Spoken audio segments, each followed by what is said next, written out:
Здравейте, приятели! Показвам ви преминаване с чипа за магистралите в Гърция на Егнатия пас. Приближаваме.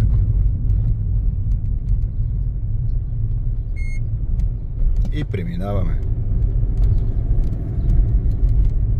Изключително лесно, удобно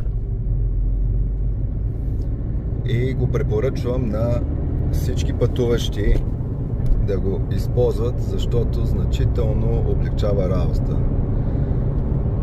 Имам същия пас за Сърбия и се преминава фантастично.